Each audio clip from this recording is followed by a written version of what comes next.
Hello बच्चों, आज हम लोग स्टार्ट करने जा रहे हैं लॉगरिथमिक फंक्शन। ठीक है, बने रहना हमारे साथ। ए टू जेड हम लोग सीखेंगे इस वीडियो में कि लॉग क्या होता है, एक्चुअली इसका जरूरत क्यों पड़ा, इन सारे सवालों का जवाब इसी वीडियो में मिलने वाला है। तो बने रहना हमारे साथ और लास्ट तक जरूर देखना। लॉगरिथमिक फंक्शन सबसे पहले हम लोग जानेंगे लोग कि इस फंक्शन को आखिर क्यों डिस्कवर किया गया, आखिर ऐसा क्या प्रॉब्लम आया मैथ में जो सॉल्यूशन नहीं दे रहा था, जिसका सॉल्यूशन निकालना बहुत डिफिकल्ट हो रहा था। तो उसके बारे में हम लोग डिस्कस करेंगे। फिर आएंगे लोग उस सॉल्यूशन का अल्टरनेटिव वे क्या निकला, और उस अल्टरनेटिव वे में एक नया फंक्शन का डिस्कवरी हुआ जिसका नाम है लॉगरिथमिक फंक्शन, जिसको शॉर्ट में लोग बोलता है लॉग। ठीक है बच्चों, ध्यान से देखिए ना, यहाँ पे अगर हमारे पास एक क्वेश्चन दिया रहे 2 का पावर x इक्वल टू 8, तो शायद ही कोई ऐसा बच्चा होगा जो इस क्वेश्चन का सॉल्यूशन नहीं निकाल पाएगा। चलो तो देखते हैं कैसे इस क्वेश्चन का सॉल्यूशन निकलता है। 2 का पावर x है, तो इस 8 को हम लोग फैक्टराइज करके और 2 के एक्सपोनेंट पे लेकर आएंगे। जैसे 8 दिया हुआ, तो 8 का फैक्टर सबको पता है क्या होता है जी, 2 इंटू 2 इंटू 2, यानी कि 2 का पावर x इक्वल टू हम लोग लिख सकते हैं 2 का पावर 3। और यहाँ तो देख सकते हो बच्चों कि बेस दोनों का सेम है, तो एक्सपोनेंट दोनों का सेम होगा, इस वजह से x इक्वल टू 3 हमारा आंसर मिलेगा। ठीक है, यहाँ तक तो क्लियर हो गया होगा कि ऐसा क्वेश्चन दिया है हम इस तरह से इजीली आंसर निकाल पाएंगे। लेकिन बच्चों अगर ऐसा कुछ दिया है 2 का पावर x इक्वल टू 6 और बोल they find the value of x, तब इस सिचुएशन में हम लोग x का वैल्यू कैसे निकालेंगे बच्चों। इसका अगर हम फैक्टर करते हैं तो 6 का फैक्टर हमारे को मिलता है 2 इंटू 3। अगर हम चाह कर भी सेम बेस में करना चाहे तो नहीं कर पाएंगे। कैसे नहीं कर पाएंगे, क्योंकि यहाँ पर ओनली 2 दिया है और यहाँ पे क्या दिया है 2 और 3, तो कैसे कर पाएंगे। समस्या आगे कि नहीं। तो ऐसे समस्या को सॉल्व करने के लिए एक नया फंक्शन को लेकर आया गया जिसका नाम है लॉगरिथमिक फंक्शन। अब आप लोगों को क्लियर हो गया होगा कि लॉगरिथमिक फंक्शन का एक्चुअली यूज क्या है। ठीक है, तो एक्सपोनेंट एंड पावर जो हम लोग पढ़े उसका जस्ट रिवर्स ये फंक्शन है। ठीक है, तो लॉगरिथमिक फंक्शन क्या है, inverse function of exponential. Exponential का इनवर्स फंक्शन है, यानी कि उल्टा फंक्शन है। क्लियर है, इसको लिखते हैं लोग शॉर्ट में LOG। शॉर्ट में कैसे लिखते हैं लोग, LOG। और यहाँ पे आता है आर्गुमेंट और यहाँ पे आता है बेस। ठीक है, इसको पढ़ते हैं log a to the base b equal to x लिख सकते हो बच्चों। x हमारा क्या है, वैल्यू है, ये क्या है, आर्गुमेंट है, b क्या है, बेस है। क्लियर है, या फिर अगर हम एक्सपोनेंट के फॉर्म में लिखे तो इसको कैसे लिख पाएंगे, इसको हम लोग लिखेंगे b to the power of x equal to a। Clear है बच्चों, लॉग को लिखने का तरीका समझ में आ गया। एक्सपोनेंट फॉर्मेट में लिखा है तो कैसे लॉग में लिखेंगे ये भी समझ में आ गया। ठीक है, इसका कुछ बेसिक कंसेप्ट जान लेते हैं लोग। क्या होता है एक्चुअली में, लॉग दो तरह के होते हैं। एक होते हैं नेचुरल लॉग और दूसरा होता है कॉमन लॉग। नेचुरल लॉग क्या होता है, कॉमन लॉग क्या होता है, इनके बारे में हम लोग डिस्कशन कर लेते हैं। कॉमन लॉग जैसे कि नाम से क्लियर है, कॉमन लॉग यानी कि ज्यादा यूज होने वाला है। ठीक है, तो कॉमन लॉग में लॉग का जो बेस होता है वो होता है 10 वैल्यू, यानी कि आर्गुमेंट की जगह पर कुछ भी हो सकता है, ABC कुछ भी हो सकता है आर्गुमेंट की जगह पर, मान लीजिए। ठीक है, तो इसको बोलते हैं लोग जिसका बेस 10 हो जाए उसको कॉमन लॉग। ठीक है, दूसरा नेचुरल लॉग। नेचुरल लॉग बच्चों, इसका बेस जो होता है वो E होता है। ठीक है, इसका बेस जो होता है वो क्या होता है, E होता है। E का एक्चुअल वैल्यू होता है 2 पॉइंट समथिंग होता है बच्चों। ठीक है, यानी कि 2.3 समथिंग, ये इरेशनल वैल्यू होता है। क्या होता है, इरेशनल होता है। तो किसी के माइंड में अगर आ रहा है कि E क्या है, तो E एक्सपोनेंट को रिप्रेजेंट करता है और इसका वैल्यू होता है, जैसे पाई का वैल्यू 3.14 होता है, ऐसे ही E का भी वैल्यू 2.3 समथिंग होता है। दोनों ही इरेशनल है। ठीक है, तो लॉग का अगर बेस E हो जाए तो उसको क्या बोलेंगे लोग, नेचुरल लॉग। अगर लॉग का बेस 10 हो जाए तो उसको बोलेंगे लोग कॉमन लॉग। यहाँ तक सबको क्लियर हो गया होगा। क्लियर हो गया है तो हम लोग कुछ फार्मूला के ऊपर बात करेंगे, कुछ बेसिक फार्मूला है, कुछ बेसिक कंसेप्ट है जो लॉग में अप्लीकेबल होता है, जिस पे बहुत सारे न्यूमेरिकल्स बनते हैं, वो जानना कंपल्सरी है। तो इसको अगर लिख लिए हो तो हम इरेज करते हैं, अगर नहीं लिखे हो तो पॉज करके लिखिए।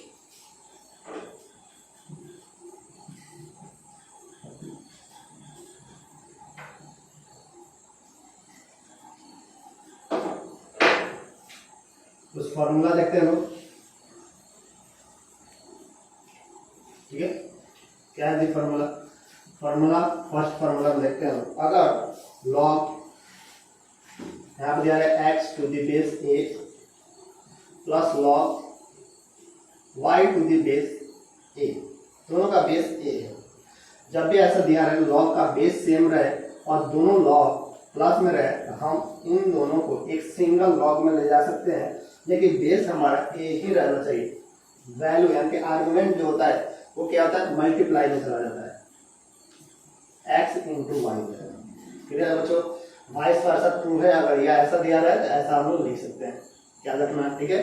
दूसरा, अगर log x to the base a minus log y to the base a, फिर से बोल रहे हैं बच्चों, बेस दोनों लॉग का सेम है, आर्गुमेंट अलग अलग है। इस सिनेरियो में जब रिलेशन दोनों लॉग के बीच में माइनस का हो तो हम लोग क्या करेंगे, आर्गुमेंट को डिवाइड कर देंगे, ठीक है, और बेस सेम रखेंगे, बेस में कोई चेंजेस नहीं आएगा। थर्ड फॉर्मूला देख लो बच्चों, log a to the base b, और a का पावर m रहे, b का पावर m रहे, ठीक है, यानी कि आर्गुमेंट का भी पावर है और बेस का भी पावर है। इस सिनेरियो में हम लोग जो आर्गुमेंट का पावर होता है वो मल्टीप्लाई में आता है और जो बेस का पावर होता है वो डिवाइड में जाता है, ठीक है। ये हो जाएगा log a to the base b। Clear है? अगर बेस का पावर नहीं रहे, सिर्फ आर्गुमेंट का रहे तो उसको बाहर निकल देना, क्लियर है, इनटू में आ जाएगा। अगर इनटू में रहे तो पावर में चला जाएगा। ये अपने क्वेश्चन के अकॉर्डिंग हम लोग यूज करेंगे। थर्ड में देख लो जो फोर्थ में, अगर log का आर्गुमेंट और बेस दोनों ही सेम आ जाए, log a to the base a, argument और बेस दोनों ही अगर सेम हो जाए तो इसका वैल्यू आता है 1, इसका वैल्यू आता है 1। एक चीज और बच्चों, यहाँ नोट डाउन कर लो, log a to the base b है, यहाँ पे a और b दोनों के दोनों ही ग्रेटर देन 0 होता है। a और b क्या होता है, ग्रेटर देन 0, बट b हमारा जो बेस है वो 1 के इक्वल नहीं होता है, और log ऑलवेज पॉजिटिव वैल्यू के लिए डिफाइंड है, ये माइंड में जरूर रखना। ऐसा कोई अगर क्वेश्चन पूछ देता है log -1 का वैल्यू क्या होता है, log -5 का वैल्यू क्या होता है, ये क्वेश्चन रॉन्ग है, क्योंकि log कभी भी निगेटिव वैल्यू के लिए नहीं बना है। इसलिए यहाँ पे ये कंडीशन जरूर याद रखना, ये डिफिनेशन से ही कंडीशन लिखा जाता है कि बेस और आर्गुमेंट ऑलवेज ग्रेटर देन 0 होता है, 0 भी नहीं होता है, ठीक है, निगेटिव भी नहीं होता है, और बेस जो होता है वो 1 के इक्वल नहीं होता है। क्यों नहीं होता है बच्चों? अगर बेस का पावर 1 रहे, बेस 1 रहे, 1 का पावर कुछ भी रखेंगे x y z तो ये 1 ही निकल के आएगा, इसलिए ये सेटिस्फाई नहीं करेगा इक्वेशन को, समझ रहे बच्चों? इसलिए हमारा बेस कभी भी 1 नहीं होता है, ठीक है। यहाँ तक क्लियर हो गया? ये फॉर्मूला चार्ट लिख दिए, चारों में कोई कंफ्यूजन नहीं होना चाहिए। इसके बाद और भी फॉर्मूला आता है, जैसे मान लो यहाँ पर दिया रहा है e to the power of log e, ठीक है, यहाँ देखो बच्चों, log e का पावर में जो है log a to the base e है, ठीक है। ये दोनों आपस में जैसे ही मैच किया तो ये वैल्यू बाहर आ जाता है, मतलब आर्गुमेंट बाहर आएगा, क्लियर है। अगर ऐसा लिखा हुआ है, ये क्वेश्चन बहुत बार, ये फॉर्मूला बहुत बार यूज होगा क्वेश्चन में, जैसे इंटीग्रेशन हो गया, डिफरेंशिएशन हो गया, इस सब में ज़्यादा यूज होता है ताकि बच्चे कंफ्यूज हो जाए। कंफ्यूज करने के लिए इसका यूज किया जाता है, ऐसे फॉर्मेट में दिया रहेगा और बच्चे कंफ्यूज हो गए, कैसे करें, क्या करें, समझ नहीं आ रहा, तो इस फॉर्मूला को मेमोराइज करके रखोगे तो इजीली बनेगा। इसके बाद आता है बेस एक्सचेंज फॉर्मूला आता है, ठीक है। बेस एक्सचेंज फार्मूला क्या होता है? अच्छा, इस फार्मूला को बोलते हैं प्रोडक्ट रूल, है ना, इनटू हो रहा है, इसको क्वोशिएंट रूल बोलते हैं, डिवाइड हो रहा है, ठीक है। इनका नाम भी है, नाम याद रखना, नाम नहीं याद होगा तो कोई दिक्कत नहीं है, सिंपल बस यूज करने आना चाहिए। इसके बाद 6 में देख लेते हैं बेस एक्सचेंज फार्मूला क्या होता है। अगर लॉग दिया है x to the base y, इसको हम लोग तोड़ सकते हैं log x to the base b divided by log y to the base b। देख लो यहाँ पे बेस, यहाँ पे दोनों सेम है, ये b क्या है, इंटरमीडिएट हो सकता है, कोई भी वैल्यू x और y के बीच में, ठीक है, या अपने मन से कोई भी वैल्यू डाल दोगे सेटिस्फाई करेगा। कहीं लिखा रहता है कि b जो होना चाहिए वो x और y के बीच में कोई होना चाहिए, ऐसा कोई कंपल्सरी कंडीशन नहीं है, कोई भी रख सकते हो, ठीक है। 7 और इसी को अगर हम लोग सिंप्लीफाई करें तो log x to the base b equal to हम लोग लिख सकते हैं log x to the base y into log y to the base b, ठीक है। यहाँ तक क्लियर हो गया होगा। इसके बाद और भी फॉर्मूला आता है, जैसे 7 में याद रखना log बेस कुछ भी रहे हो, अगर वैल्यू आर्गुमेंट अगर 1 आ गया इसका वैल्यू आता है 0, इसका वैल्यू क्या आता है, 0 आता है, ठीक है। तो ये कुछ बेसिक फॉर्मूला था जिसको याद रखना है, ठीक है, हमेशा याद रखना है ताकि क्वेश्चन बन पाए। और केमिस्ट्री के लिए जैसे log 2 का वैल्यू याद रखना क्या होता है जी, 0.3010, ऐसे ही log 3 का वैल्यू याद रखना है। log 3 का वैल्यू क्या होता है, log 3 का वैल्यू क्या होता है बच्चों, 0.4771, ठीक है, ये log 3 का वैल्यू होता है, इसका याद रखना काम आता है बहुत बार, नोमेरिकल जब भी आएगा तो इसमें इस दोनों का वैल्यू का यूज होता है। ऐसा log 5 का भी यूज होता है, log 7 का भी यूज होता है, इसका वैल्यू याद रखना, ठीक है। इसके अलावा बच्चों यहाँ पर हम एक रिलेशन देख लेते हैं लोग, ठीक है, यहीं पे रिलेशन लिख देते हैं, नेचुरल लॉग और कॉमन लॉग में क्या रिलेशन होता है। अगर एलन, नेचुरल लॉग पे एलन भी लिखते हैं, एलन यानी कि एलन ए है, इसका मतलब क्या होगा, log a to the base e। इसको अगर हम लोग कॉमन लॉग में कन्वर्ट करें तो क्या हो जाएगा, 2.303 log a to the base 10। ये रिलेशन हमेशा याद रखें। ये कुछ लॉ का बेसिक कंसेप्ट था, कुछ फॉर्मूला था, ठीक है, इसको नोट डाउन करो। और कोई भी कंफ्यूजन आ रहा है तो कमेंट करके जरूर पूछो। एक दो न्यूमेरिकल्स हम लोग देख लेते हैं, फटाफट नोट डाउन करो, ठीक है। नोट डाउन हो गया होगा, एक दो न्यूमेरिकल्स बना लेते हैं हम ताकि समझ में आएगा, ठीक है। हम इरेज करें, पॉज करके लिख लो अगर नहीं लिखे तो।